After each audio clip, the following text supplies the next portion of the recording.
Superstar Dolph Ziggler, and you're watching BrettO Live.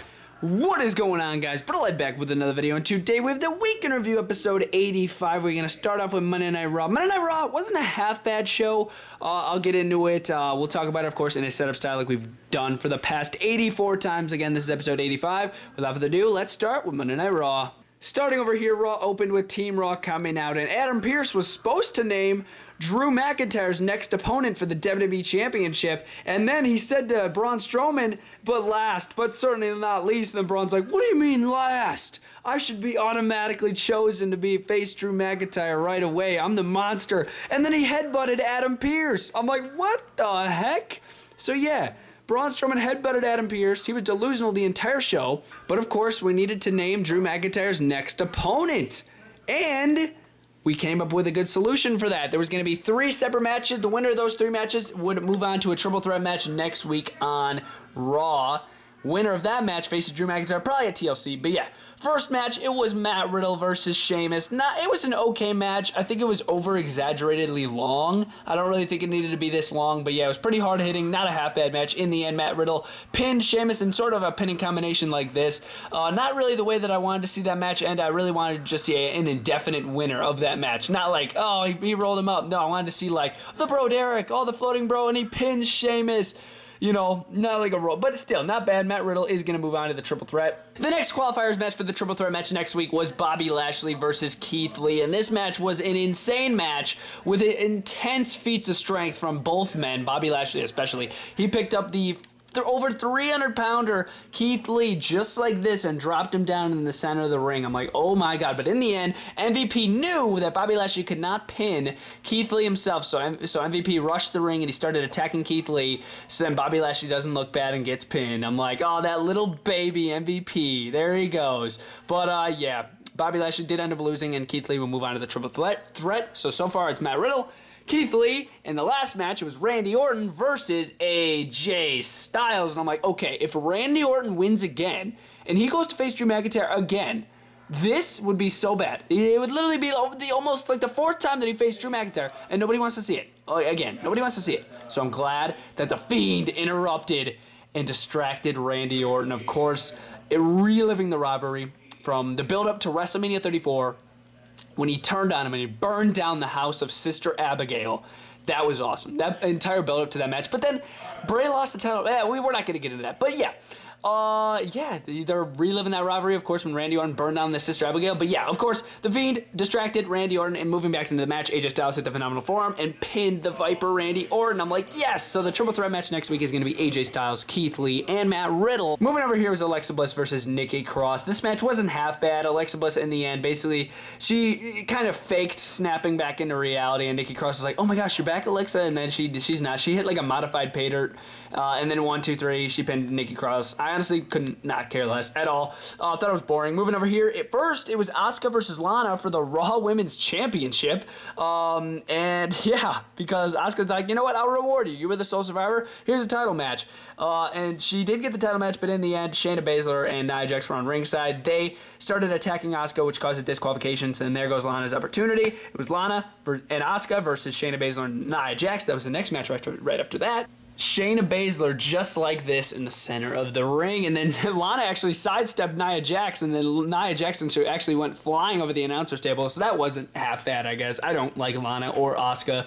so I couldn't really care less about that. Moving over here, it was The New Day versus Shelton Benjamin and Cedric Alexander, the Hurt Business, for the Raw Tag Team Championships for the 2nd time. They already got an opportunity last week. Why are they getting another opportunity? They actually had 3 opportunities. So first they had a match. Kofi Kingston, I think it was Shelton Benjamin. They couldn't make it in the ring this time, and it was a double countout, I think. I mean, they were weird. It was weird. They're like, yeah, the Hurt Business. Like, it was weird, but it was a double countout. And then they're like, you know what? If you guys aren't scared, you guys will restart the match and not end it that way. And then they won again. Xavier Woods pinned Shelton Benjamin just like this, and then they took out the Hurt Business again, making the Hurt Business look terrible. But yes, Xavier Woods and Kofi Kingston are still your Raw Tag Team Champions. Okay, guys, that was Monday Night Raw. In the end, I'm going to give it a 6 out of 10. I thought it was a really boring show. I do like how we are going to start seeing The Fiend and Randy Orton again, but it's just not the same without the crowd. But now we're going to jump into SmackDown. Okay, guys, moving into SmackDown. Not a half bad show. I was a really big fan of the ending. We will get there, but starting over here, Street Profits versus Dolph Ziggler and Robert Roode. I'm like, okay, another match. Street Profits are probably going to win this one. But no! Robert Roode was able to steal a victory. And clean, too. It was clean. Montez Ford right up the top rope. Boom. Misses the frog splash. Robert Roode right from behind. Boom. Roll up. 1, 2, 3. I'm like, oh my god, no way. The SmackDown Tag Team Champions just got pinned by Dolph Ziggler and Robert Roode. And they are definitely going to be getting a future title opportunity. I was so happy because Dolph Ziggler never flipping wins. I was like, oh my gosh, finally, Dolph Ziggler picking up a victory. So I was super happy about that. Glad that that went down that way. We also had Bianca Belair versus Natalya over here. I wouldn't say it was the best match of the night, obviously not, but yeah, in the end, Bayley was just playing distractions on ringside. Bianca Belair actually ended up hitting Bayley on ringside, kept on trying to distract her, but in the end, Bianca Belair did pin and take out Natalya in this match. Not a bad match, as I said, but yeah, I'm glad that they're making Bianca Belair look good. She's like one of my favorites right now, up there with Shayna Baszler and Nia Jax. I'm a big fan of them as well, if you guys didn't know that.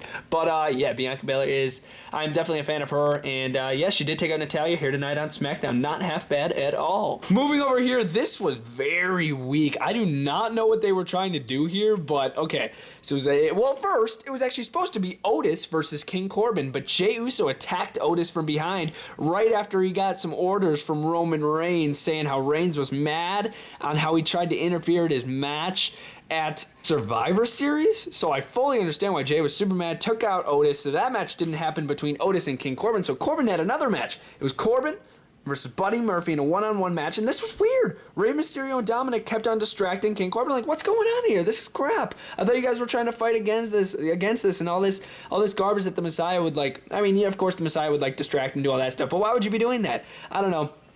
But yeah, Rey Mysterio and Dominic did distract King Corbin, able for Buddy Murphy to pick up the victory, and King Corbin said, next week I want a rematch, and next week I'll be ready. So I'm like, ooh, King Corbin might come up with some backup or something like that. Maybe the Messiah, even though the Messiah said he'll have his last chapter with the Mysterio family, but you never know. Moving over here, it was Sami Zayn versus Daniel Bryan, and right when they announced this match, I'm like, nope, we're not going to have a winner. I guarantee it. I can literally predict this so good, when we're going to have a winner or not. It's so obvious. I'm like, no way Daniel Bryan's getting pinned. No way Sami Zayn's getting pinned. So it had to end in a double countout, and it did. Well, not a double countout. It ended in a one-sided countout, of course. Daniel Bryan, Sami Zayn had Daniel Bryan chase him to the back. This was nearing the end of the match. And then Jay Uso somehow caught up with Daniel Bryan backstage, started beating the crap out of him. And then Sami Zayn come running back to the ring. 9. He beats the count. 10. And then Daniel Bryan was counted out. So Sami Zayn doesn't retain his title. But it wasn't a title match. But he still won the match against Daniel Bryan with some more help from Jay Uso. So Jay Uso took out Otis, Daniel Bryan. Who else is he going to take out? Not Kevin Owens. It was Kevin Owens versus Jay Uso in the main event of the show. Not bad at all. Oh my gosh. I would say this was my favorite part of the show in the end. Well, yeah, let's talk about the match. Match wasn't half bad at all. It kept on showing Roman Reigns up on the Titantron, just showing how he was viewing and, spectating this match backstage. He never made it out to the ring, which was shocking to me. But yeah, in the end of the match, it was a disqualification. Jey Uso hit Kevin Owens with a chair. He got so fed up, but then in the end, Kevin Owens actually got the upper hand. I'm like, no way. So Kevin Owens started beating the crap out of him with a chair, went over to the announcer's table. I thought he was going to put him through the announcer's table, but he didn't.